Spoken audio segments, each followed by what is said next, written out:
Good morning, everyone. It's Katie Joy from Without a Crystal Ball. I hope you guys are having a really good Tuesday. I just want you to bear with me today because I am going through a bathroom remodel for my son, and we are in the process of having plumbers move some lines this morning. And it might be noisy from time to time, but I have to do my job. All right, you guys? So, last night there was a new episode on the Teen Mom OG, and I'm going to do a full episode recap later, but I wanted to give a specific episode here or like a quick live stream for you guys regarding and relating directly to Amber Portwood, since she has been someone that we've been focusing on this channel. So, obviously we know what happened with Amber in July related to her husband or her boyfriend Andrew and her son James. Oops. I'm gonna have to take those off. There's a massive glare on my eyes. So we obviously know what happened in July. However, in the months leading up to her attack, I guess you should say, on Andrew, she described on Teen Mom OG a declining and debilitating, and in her own words, crippling illness that she felt was almost paralyzing her from life. On last night's episode, here's where we're going to start. So she starts off in a conversation with Andrew, and she says that her issues related to bipolar disorder along with borderline personality disorder had been making her moods shift, and she had been feeling very all over the place with mood swings. She was getting annoyed with Andrew for instance, they were sitting on a couch and Andrew was blowing bubbles for James, and she was actually getting annoyed at him and irritated by him blowing bubbles. James was holding a cup of water and she forcefully grabs the cup from him and is like, "No, don't take that. Don't do that." And obviously moms can be sort of edgy, but it was sort of an overreaction to a 1-year-old holding a cup of water.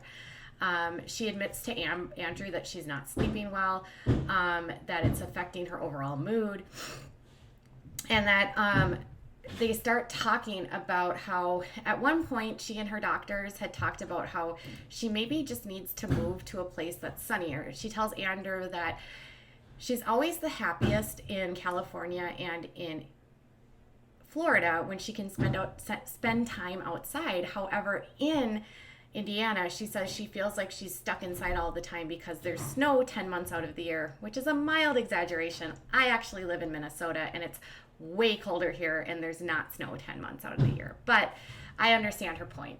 You spend a lot of time on the inside in the winter. So she admits, though, with her conversation to Andrew, that she never would actually leave the state because of her custody agreement with Leah.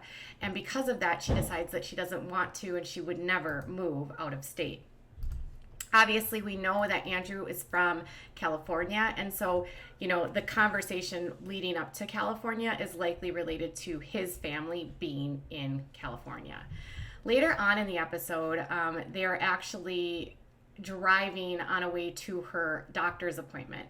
And actually, at her doctor's appointment. And she admits to Andrew again that, she's been dealing with many different things going on in her life, including but not limited to depression and anxiety.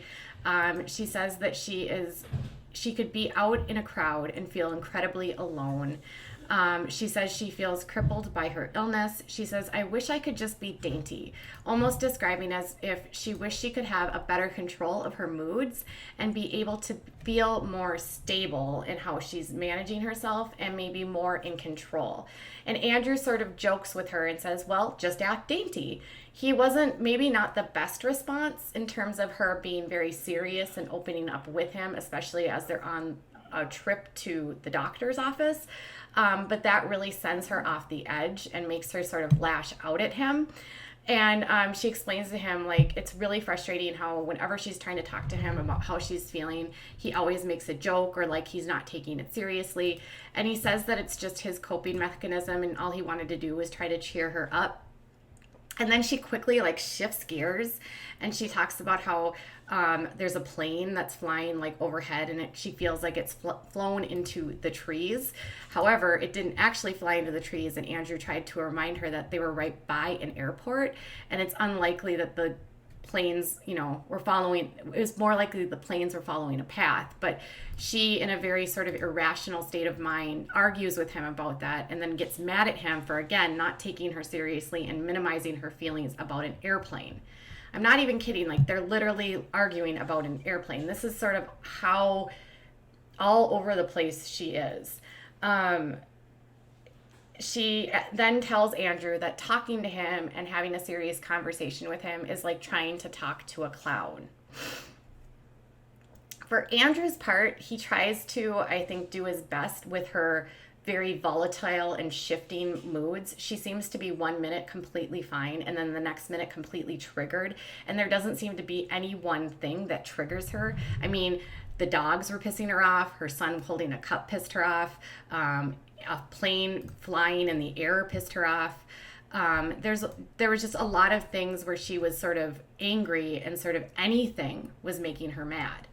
So when they finally get to the doctor's office, she starts talking with her doctor, and she says that how she's feeling very stressed.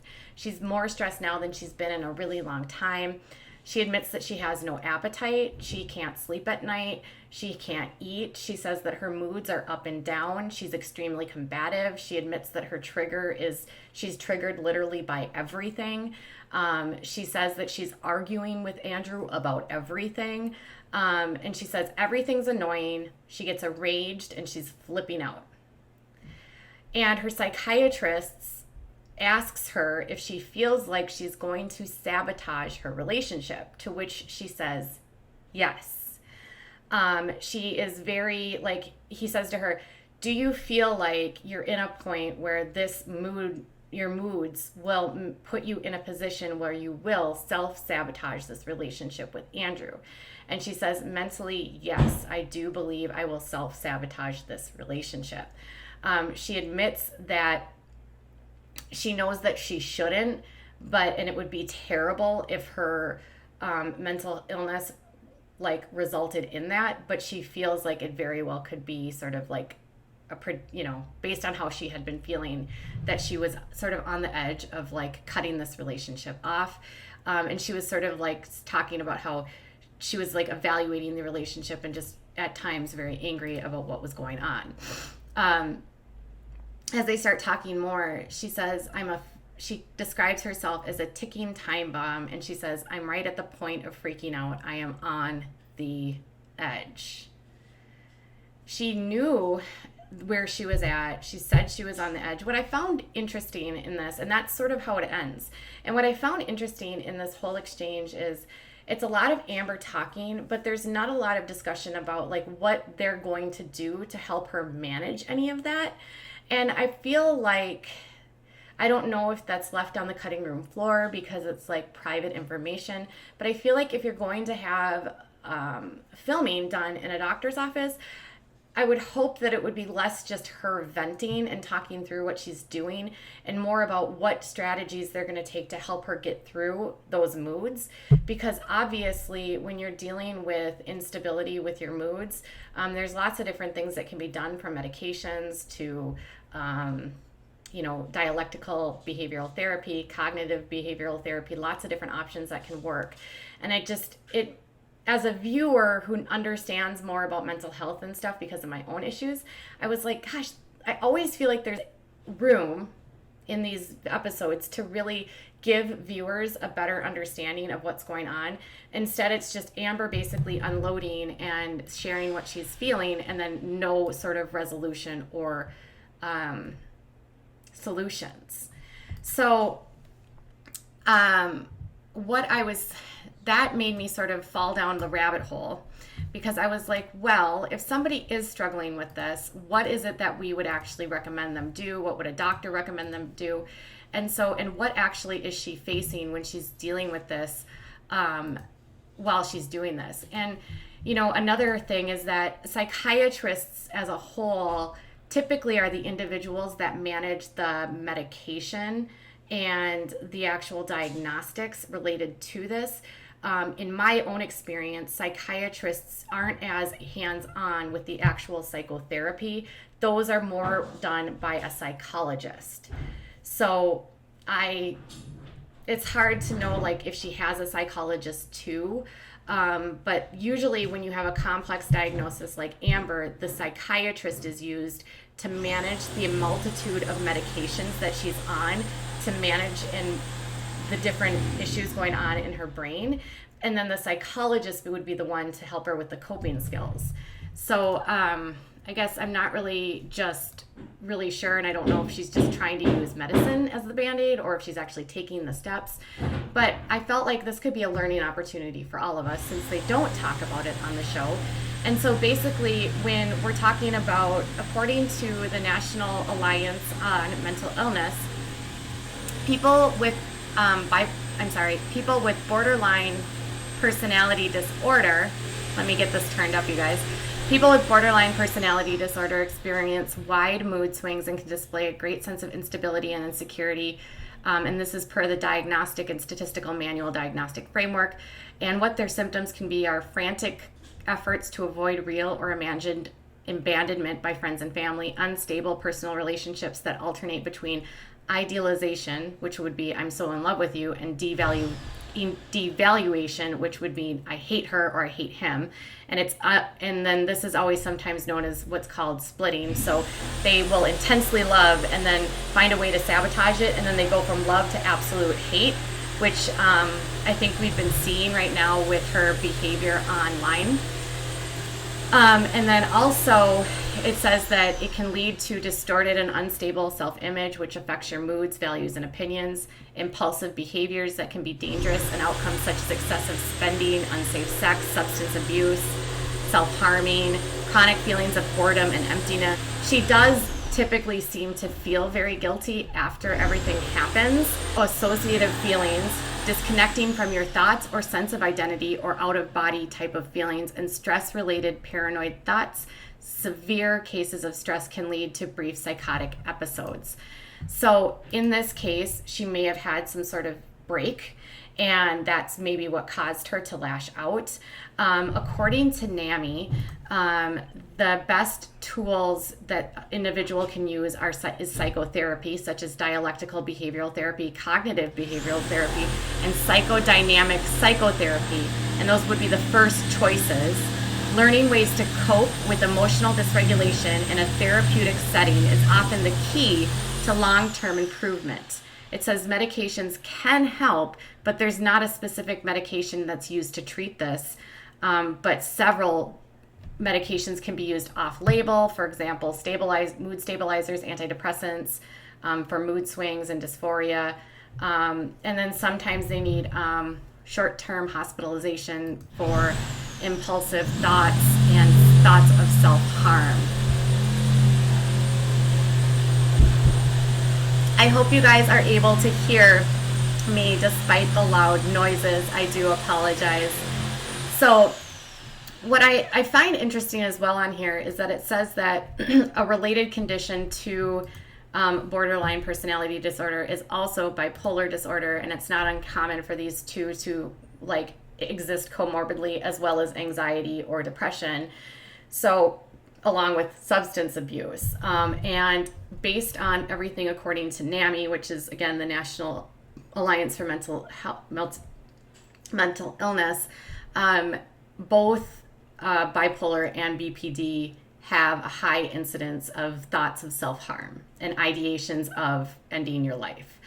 So she has obviously a very, very, very big diagnosis that she's facing. And then another challenge here is that because of the way that the brain works, patients with this disorder can be resistant to wanting help or seeking help. Instead, they will often go off of their medications. People that have bipolar, according to NAMI, they don't like the level evenness because they enjoy the mania, but they don't enjoy the depression side of it. And it kind of mellows everything out. So I can see where she may want to not be on medication, but obviously the severity of these illnesses it's important for her to be. So, I think when we look at Amber as a whole, I think in one respect, she's very self-aware of what's going on, but then in the same breath, she's also very resistant to taking steps to change that, and doesn't, at least from what we're seeing, I don't know what else is going on, but she doesn't talk about going to therapy. She doesn't talk about coping skills. She only seems to talk about medication. And unfortunately, with these types of issues, you need both. You can't just rely on one. You need to have effective coping skills. You need to have tools to help you deal with the anger and the rage, and therapy to help you with establishing appropriate boundaries and learning how to have effective relationships. And it's challenging but manageable. And I think that's the part where some people might be resistant to the manageable side, because it does take work, and it's a long-term problem, and it's a chronic issue, and in some cases can be very progressive. So obviously I have a lot of sympathy for her and empathy for her, but at the same time, I'm also I can see where this would be a challenging position for Andrew, and I can see, whoops. So this is where we're at. If you have more interest, in learning more, I'll put a link to the NAMI website. If you are struggling with anything, make sure that you reach out to your doctors, and I'll keep you in the loop about what's going on. I'll do my best to keep you updated today. It's going to be difficult, and I'm sorry again for all of the noise, but despite this remodel, I'm going to have to keep working, because this is my job and it's how I pay the bills. So I hope you guys have a wonderful day. Let me know in your thoughts what you think about everything we've talked about. And if you think that